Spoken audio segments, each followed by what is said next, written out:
Let's head back to the voicemail of Truth and Reason. Yes, it's Daryl from Dixon. I keep hearing about Shedeur Sanders and how bad his O-line was, and he didn't have a running game. Well, he also didn't play against any real competition. They went against BYU in the bowl game, and he had like an 18 QBR. They didn't play Ohio State. They didn't play Penn State. They didn't play Notre Dame or Georgia or any big-time teams. I worry about what he's going to be able to do. Travis Hunter also. He didn't go against a lot of competition. I'm concerned that we're going to end up reaching for a guy that doesn't really have the production against quality opponents. If he comes to us, he's going to face some quality opponents. As always, appreciate all of the voicemails. Let's welcome in Dalton Wasserman, PFF data analyst and the co-host of PFF College Football Show.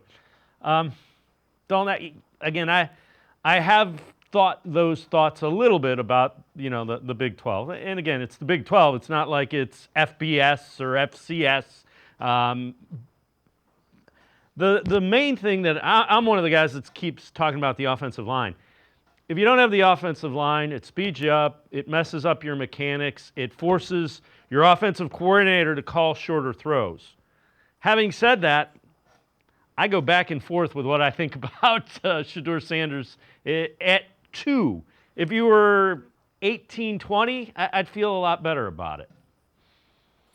I think you have to at least consider it, right? If you need a franchise quarterback, I think in the top 5 to 8, I think you still have to think about it with Shedeur Sanders, right? At number 2. Now, I'm very high on him, but at number 2 for the Browns, number 3 for the Giants, I still think is a very real possibility. I know they just signed him to an extension, but you could take a long-term approach, behind Geno Smith and Shedeur Sanders in Las Vegas. I think the Jets would still be on the table at 7, the Saints even at 9. So I do think, look, I think he's every bit, close to it, at least close, if not better than Cam Ward in this draft class. Now, I'm a Shedeur Sanders optimist, I'll admit that, but through the bad offensive line, through the lack of a running game, he was still one of the best downfield passers in college football, and he was, he had the highest completion percentage in college football history, and he's one of the most accurate, I would argue, the most accurate passer in this class. So, I think can there be a concern that he didn't play those elite teams? Sure, but we have to remember, before he got to Colorado, they were the worst program in the Power 5, and he and Travis Hunter were the main components of them getting a whole lot better and going 9-4 this year. He's one of the best quarterbacks in the country, and